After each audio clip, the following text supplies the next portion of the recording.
Good morning, folks. This is Michael in the wee hours of the night on the graveyard shift with your daily trivia question. And we have gotten over the hump, some of us sooner than others, and of hump day, and we are on our way towards the end of the week. So we will just keep on going.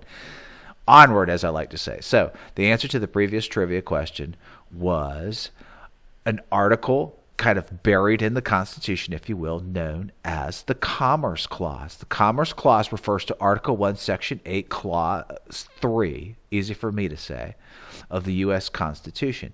And it gives Congress the power to, quote, regulate commerce with foreign nations and among the several states.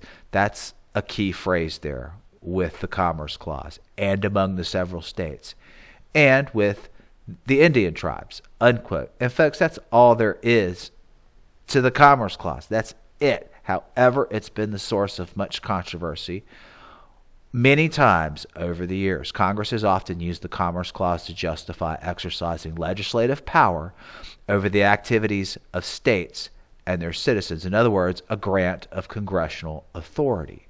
So because this grant of congressional authority is often viewed as a restriction on the states, and when you have a democracy like the United States with the check and balance system, then you got yourself some controversy, some Supreme Court cases, or in my case, some history and some pretty cool trivia. That's what I'm talking about.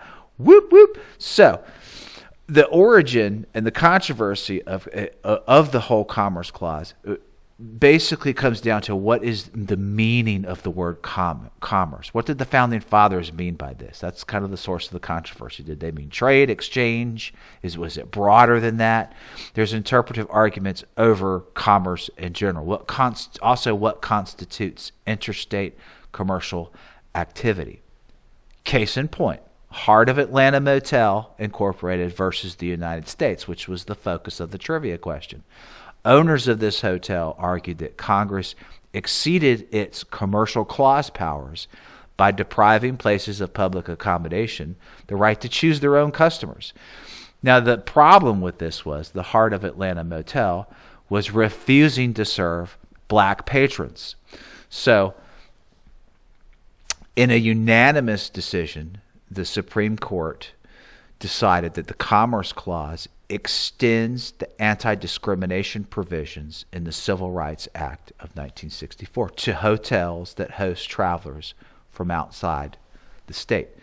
This was a unanimous decision, and in fact, there were two concurring opinions that actually broadened that aspect of the Commerce Clause, rather.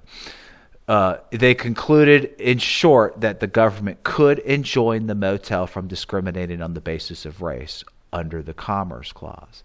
The overall takeaway from this is the Commerce Clause can be used to protect civil rights, and the Civil Rights Act of 1964 is a valid exercise of that authority. It's a pretty cool case, and that's why I used it for a trivia question. The Heart of Atlanta Motel was demolished in 1976 to make way for a Hilton, which I believe is still standing to this day. Okay, and that brings us to today's trivia question for December 16th. On this day in 1950, President Harry Truman declares a national state of emergency over this conflict, proclaiming that communist imperialism threatens the world people, easy for me to say, and that America should construct an arsenal of freedom. Good luck, folks.